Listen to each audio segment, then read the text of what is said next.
Hello and welcome to the NBA Outlet presented by OTGBasketball.com. I'm your host, Nick Fay. With me, as always, Kory Waldron. How we doing, Kory?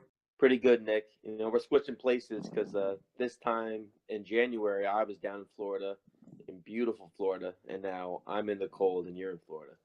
Yes, it is beautiful down here, 80-degree weather, plenty of sun, shot some hoops yesterday. Feeling a little bit old, though. The ankles need some ice, but let's talk some hoops. We'll start off with Cleveland. They've looked like a different team since that trade. Obviously, they've won 4 straight games, I believe 2 with the new guys. That roster makeover, you can see the difference in energy, chemistry, the vibe of that whole squad, even LeBron. What are your thoughts on the Cavs right now? Well, after watching them versus OKC, which this was kind of like the more of a test for them. Obviously, you're playing against a Western Conference team, which has championship aspirations. I personally feel like they're a second-round exit team, the Thunder, but they're still extremely talented. Westbrook came back yesterday along with Melo. Paul George has been one of the hottest players in the league, since the last time he played the Cavaliers. It's a very good basketball team, and you have a team in Cleveland who is, these guys, like you said, these guys played 2 games together, and they already look more comfortable on the floor than the previous Cavaliers ever did. Jordan, LeBron already love each other, it seems. Larry Nance Jr. played some good minutes last night at the small ball 5. George Hill, you can already tell is the defensive point guard this team has definitely lacked. He did a really good job with Russell Westbrook yesterday. And this team just looks like they're having fun finally. Yeah, they look a lot happier. We saw it in the Boston game. We saw it in OKC last night. I mean, moving forward, there's still a lot of games left, but I think one underrated aspect of this, and it's going to be kind of weird, but they traded for all these young guys, and all these young guys grew up, in their teenage years or when they're high school playing college ball. They saw LeBron on TV and how great he was. So getting able to play with one of these great players like LeBron that you watch grow up, I mean, you have to be kind of inspired and appreciate the moment, especially like guys like Larry Nance and Jordan Clarkson coming from the Lakers, not winning many games and now having an opportunity for a championship makes a big difference. But like you said, let's kind of go through each guy and what they bring. You mentioned George Hill. I love the George Hill fit. It's just a complimentary player. He's already said, I'm happy filling that Robin role. And like you said, defense, I saw him call out a few OKC plays last night. For somebody who's just been on the team, that's pretty impressive for George Hill. And he just seems to make those smart veteran plays that you need around, helping his teammates out when they need to get that open pass or something like that. I think George Hill's just kind of finding that perfect role. And people are like, yeah, he finessed Sacramento because he just didn't really want to play. I mean, he wanted money and he got the money. But I agree. There were several times last night where you could tell, especially defensively, like they just haven't had a guy like George Hill. They just truly haven't. And there was a few times where in the defense, there was a few times where he read a passing lane and he got a couple of deflections and a couple steals. That's that type of energy and hustle is something the Cavs just didn't have. And like you mentioned with the young guys and Clarkson and Nance, yeah, those guys have never played for anything. They've been playing for a bottom seed in the West for the last 3-4 years. So these guys finally, they go from literally from loser to contender overnight. Yeah. And you can see the energy, especially in Clarkson. He looks so much faster than I recall in the Lakers uniform, but he just seems to be moving like crazy on the floor. He looks super happy. He looks like he's really enjoying the moment playing with LeBron and just bonding with the guys. Obviously, like the little dance after the 3-point shot. Nance is another guy, though. I really like what he brings. I like the energy he brings, the toughness. Obviously, he's a little undersized, but he gives him that aspect to play that small ball a little bit. And I like what he can do out there. What are your thoughts on Nance and what he brings? I like the potential of their small ball 5 with him at the 5 because he's still so athletic. And we saw to end the game, J.R. Smith also, we'll probably give him a little shout out too. He's been fantastic this last couple of games. He had an out of bounds save that he tossed up the floor to a shaking Larry Nance. That was crazy. Awesome. Yeah, but Larry Nance Jr. No, Tristan Thompson makes that play. You know what I'm saying? Like Larry Nance Jr. is one of those guys who already has the mindset to run and throw down the ball on that rim and hoop as hard as he can. So I like that dynamic because he adds a different aspect to the team than a guy like Tristan Thompson. He may not be as good of a rebounder as Tristan, but offensively he's just so much more dynamic, even though he can't shoot because he's so athletic. Yeah, he provides a lot more switchability as well. there's a better chance for them to be able to switch on the smaller guys when he's out there, especially against a team like Golden State or Houston, where you're looking to have a smaller guy out there that get out and close out a 3-point lineup. Rodney Hood's another guy. I feel like he's almost been kind of slept on a little bit because they've been talking about the other guys, but Rodney Hood's just another great addition because he has that hot and cold switch, and he's also a solid defender. Yeah, defensively, you saw his prowess last night. I know offensively, he didn't really have it last night. There's a couple times where he was just shooting up some bricks, and you could just tell from the release. But that's natural. I didn't expect all of these guys to hit the ground running, and you already have a few of them who have. Rodney Hood, though, as you mentioned, he is streaky. Offensively, he's kind of like a J.R. Smith in a way. You never know what you're going to get from a nightly basis, but he does average 17 a game. And,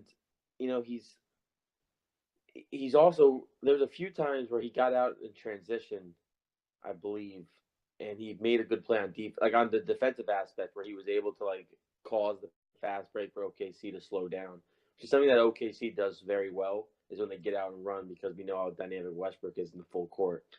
And like you mentioned, every one of these guys, besides George Hill, who came off the bench last night, had a positive plus minus when all the stars had a negative plus minus.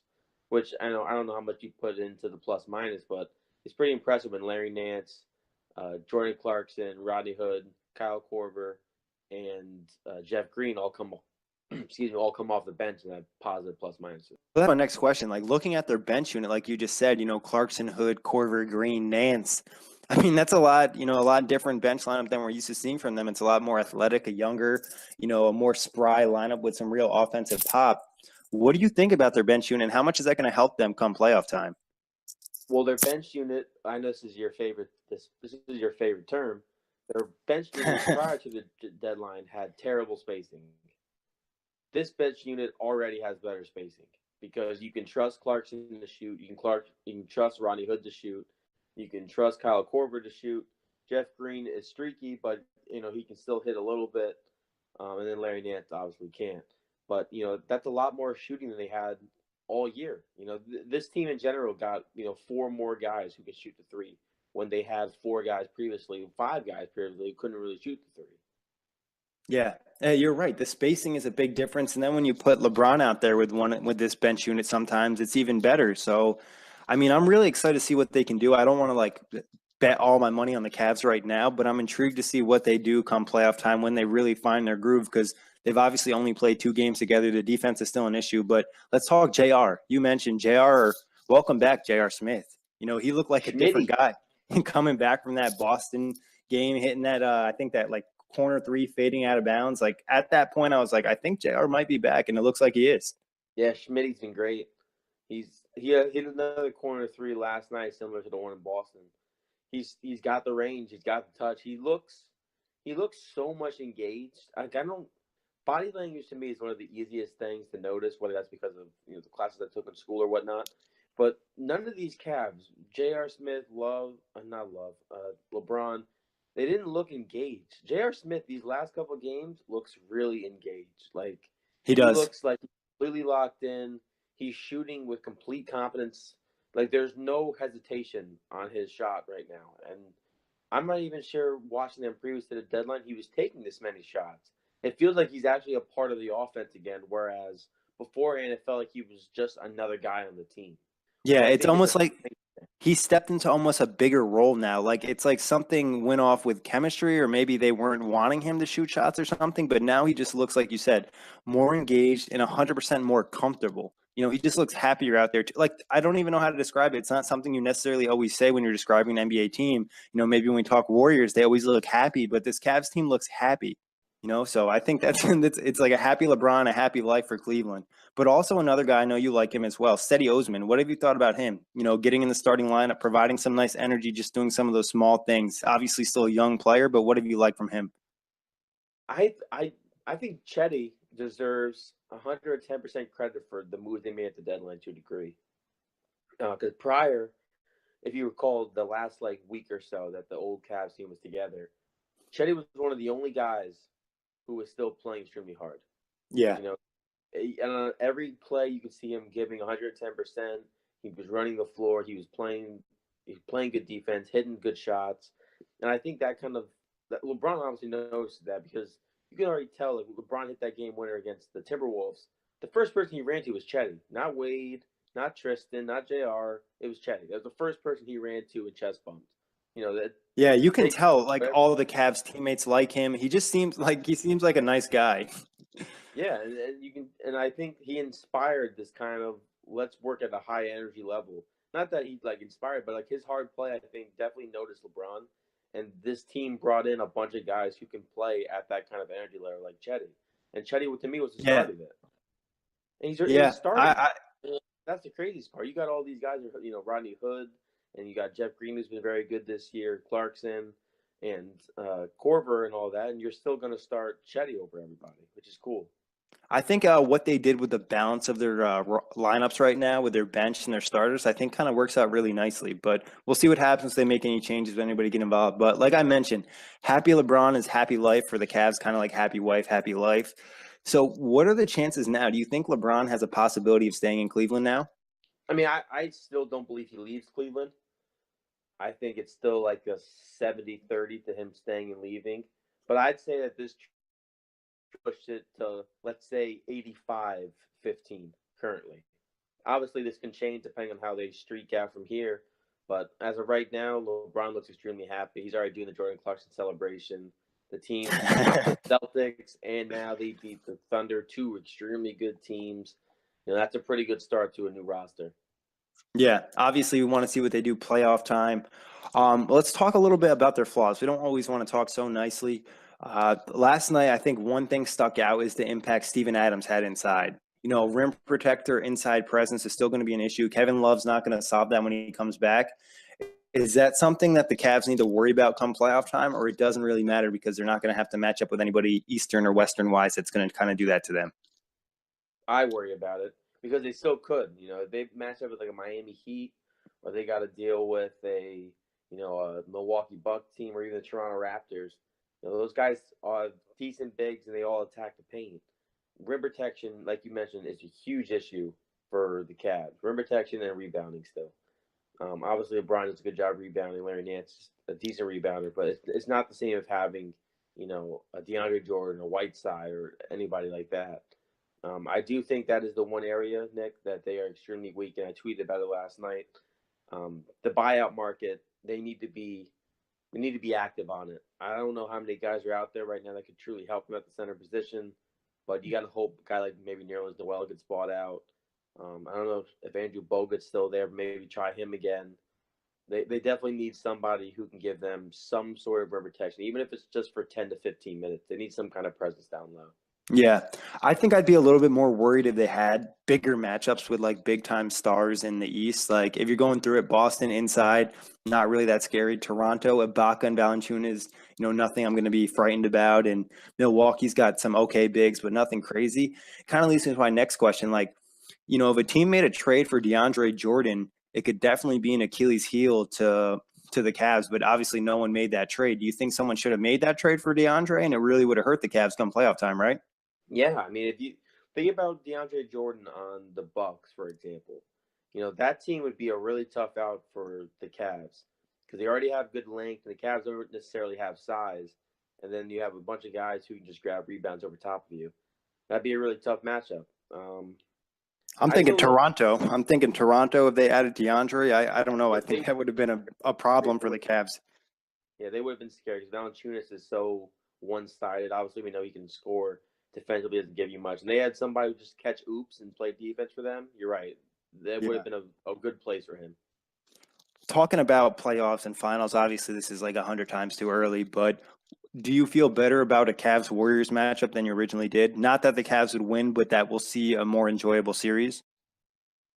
Yeah, I honestly think actually that this team in particular, if they played how they have played so far, they could win one game, maybe two games off the Warriors. I don't think this is a sweep anymore if they face up in the finals. Obviously, it's a very small sample size, but I think the athletic ability and the amount of defenders, even though you can't stop a Hood Thompson, sorry, a Curry Thompson or Durant, guys like Hood, Hill, and the combination of other guys might be able to limit them a little bit. But like you said, this is still the Warriors league. Yeah, I think the versatility just gives them a different edge where they're able to mix and match. Where last season, where they, or even going with the roster they had, they didn't really have many options. So now, Ty Lue has a chance to kind of show us that he's a decent coach and make some real moves. But talking about the other side of the deal, the old Cavs, let's kind of talk about them and how they're doing. Dwyane Wade, he seems pretty happy to be in Miami. He's thrown down a few dunks already, some flashy plays. I'm actually in Florida, and there's just been a ton of hype about Wade right now. So what are your thoughts on him going back to his, original squad? Did he actually leave? It doesn't feel like it. It doesn't. It doesn't. I saw him. I watched the Heat game last night against the Raptors, and and I watched his debut in Miami, and he right before in his debut in Miami, he had the pregame huddle, like as if Yeah. Yeah. he was doing the pump up speech. I'm just like, did you not just get here? I know Whiteside was really happy, and this is home to him. And LeBron said it. Or Wade admitted to it too, that his heart has always been here, or in Miami. He never really wanted to leave, obviously. So he's glad to be home, and it looks that way. He's already the leader of the team again. Everybody in that roster, for the most part, if you think about it, has already played with Wade before he left. So this roster isn't that different. Exactly. Everybody knows who Wade is. They all still respect him, and he may force some passes sometimes, but man, another credit to Wade. He may be a top 3 greatest alley ooper of all time. He does throw some nice oops. I chuck him the oops. He has some really good anticipation skills when it comes to oops. When it comes to block being a guard, his side being probably one of the best shot blocking guards we've seen in our generation. So I think Dwayne's anticipation has just been great. It's really interesting, and it's good for him. He got his money from Chicago, and now he gets to go home and still play. Let's talk about some of the other guys. Isaiah Thomas. What are your thoughts about him, other than the memes we've seen of him and Dirk online? Well, he's looked good. It was just the one game, right? Yeah. Yeah. He had 22 points on 7 of 12 shooting, 6 assists. I didn't even need a stat for that. See? Come on, look at that. He looked good that first game. He looked way more aggressive than he has. He still took a 3 in which he kind of faded away and airballed. I kind of believe that Boston season where he averaged 30 points per game, not to take anything away from him, he had a fantastic year. I kind of think it was kind of just that, like a freakish. An outlier. Yeah, certain shots were falling that probably shouldn't have fallen. And he said, I know he said in the interview that he's only 80% healthy with his hip, which, if you're only 80%, why are you even playing? I just that bothers me. You've already sat out for 3 months. If you're not even at 100% yet, why are you? You're not playing for anything. Why are you? You might as well just sit in LA. But I get it. Yeah. You need the points, so you got to play.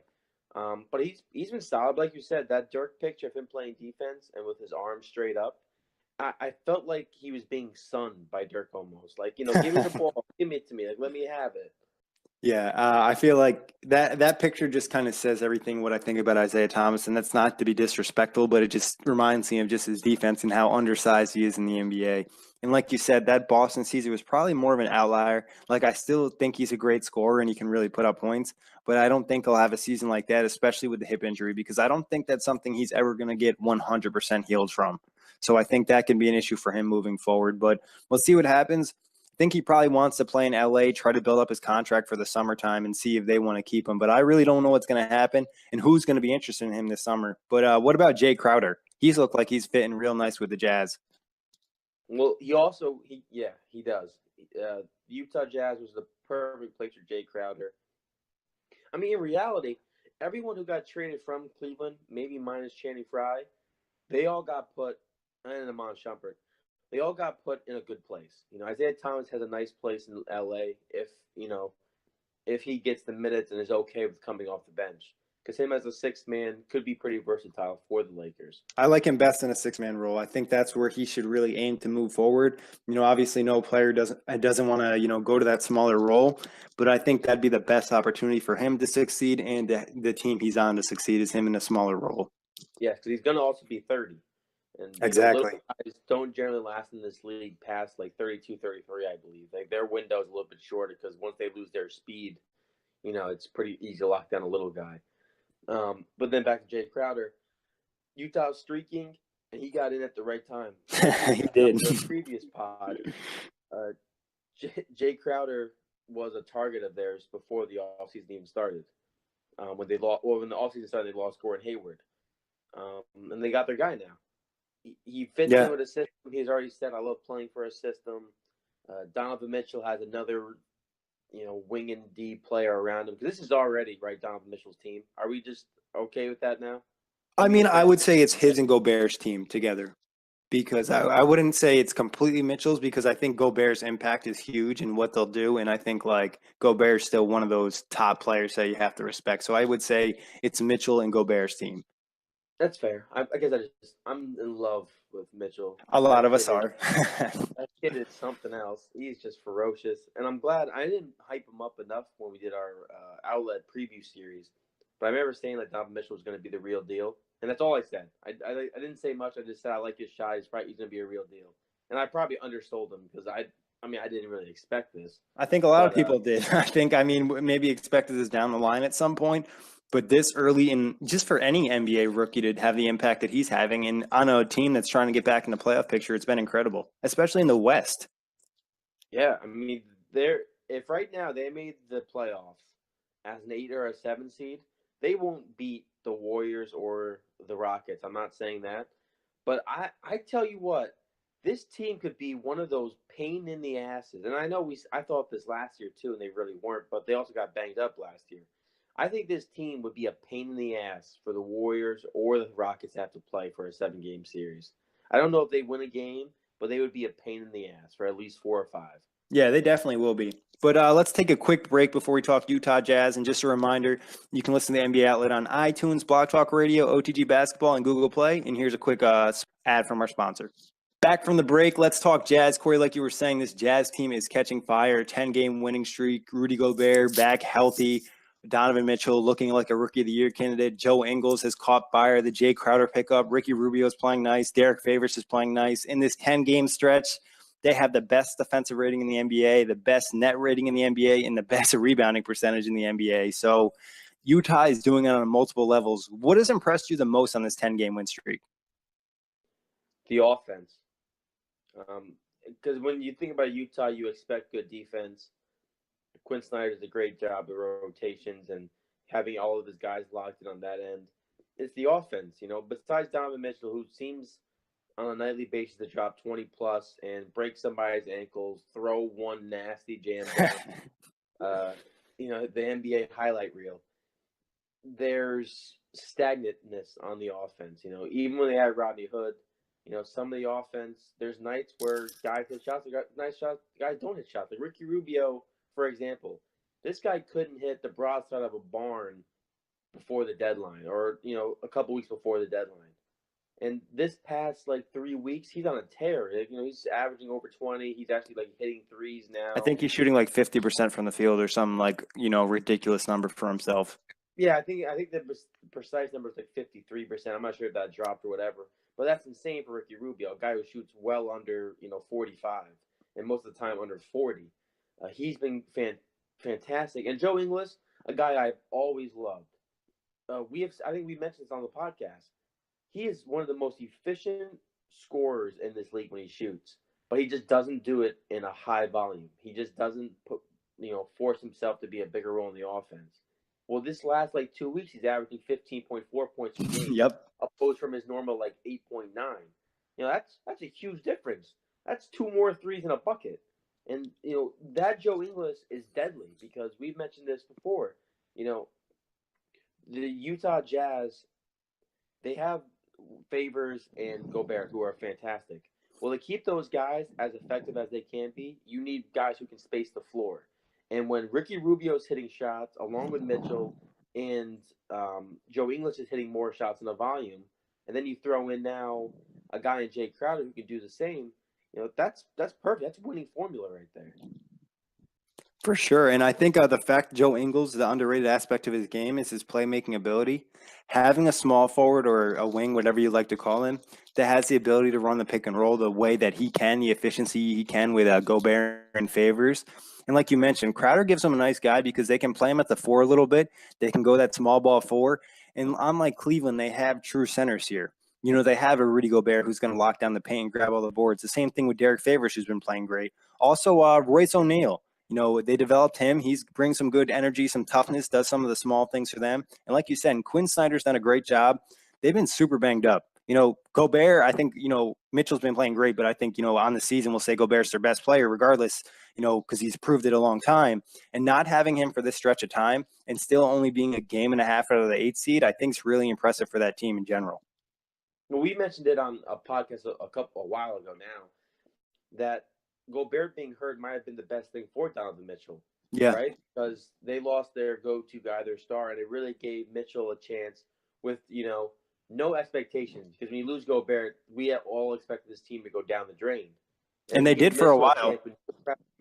Right. It gave him a chance with no pressure to go out there and literally just play basketball the best he can.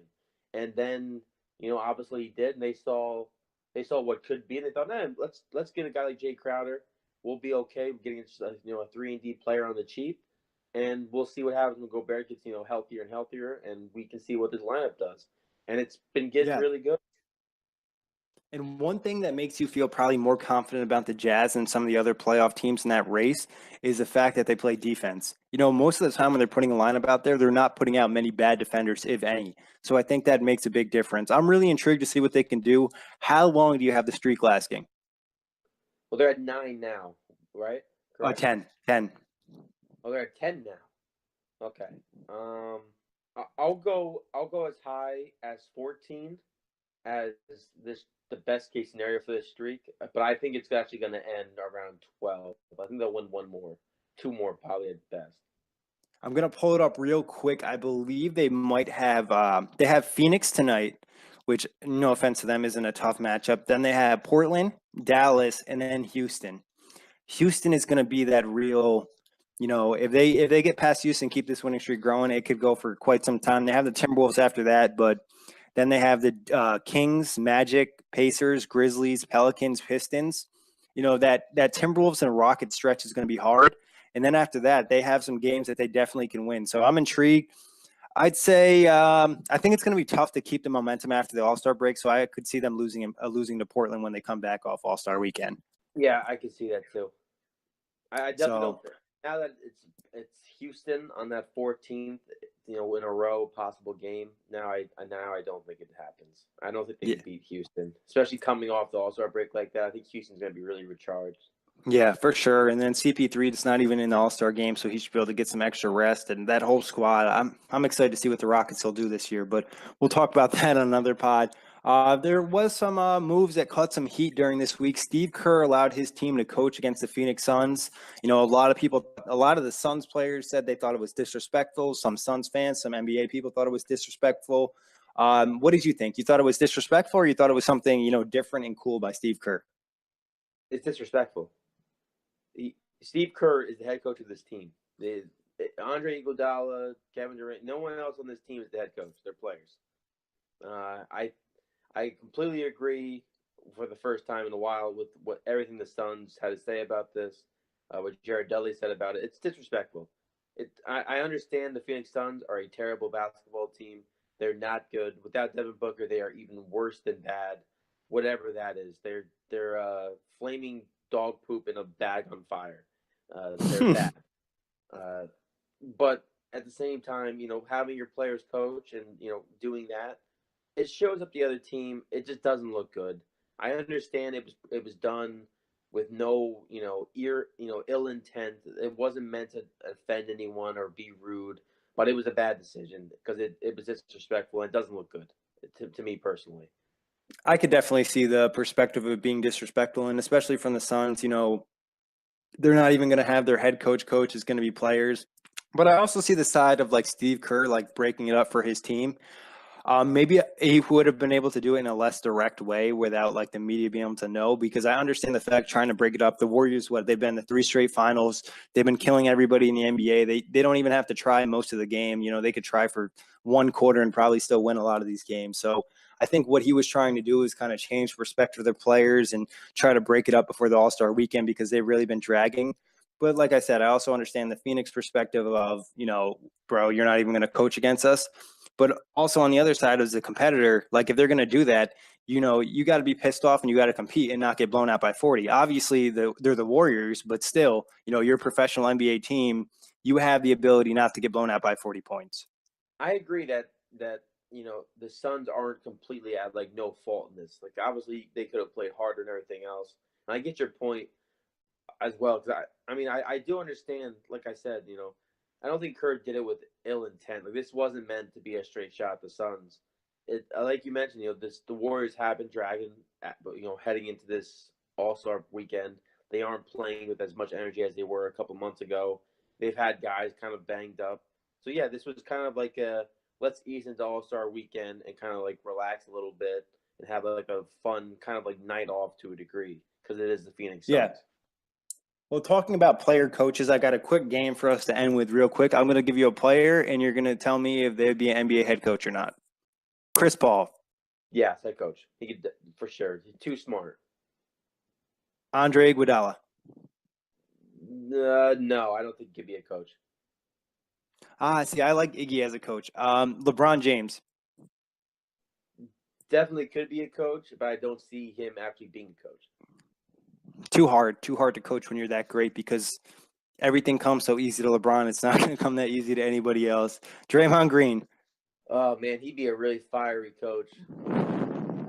He's coaching. He'd be a coach because he often like pulls guys aside and he'll like speak the game to them. I can definitely see him being a coach. Even if somebody doesn't want to give him a head coach job, he'll either be in like the WNBA, an assistant coach, or somewhere. Like he definitely seems like he's interested. Spencer Dinwiddie. This is for you. I don't know enough about Spencer to really say, but I know he has a pretty high basketball IQ. Yeah, I'm going to go with Spencer. He just is a really good he just has a good vibe to him. He knows how to really get his point across. And like you said, high basketball IQ. Dwyane Wade. Definitely can see him being an assistant coach. Not sure about head coach, but it seems like all players adore him and love what he has to say about the game. And like we mentioned about Dinwiddie, his basketball IQ is extremely high. I could definitely see Wade. He also has temperament. He's not like he's very level-headed. I could see Wade just doesn't strike me as a guy who would like to coach, but I see him as a guy being involved in an organization. I could see him involved in the Heat organization when he retires in terms of like the front office, player development type of stuff. So I wouldn't be surprised about that. Dirk Nowitzki. He'd have a job if he ever wanted one with the Mavericks.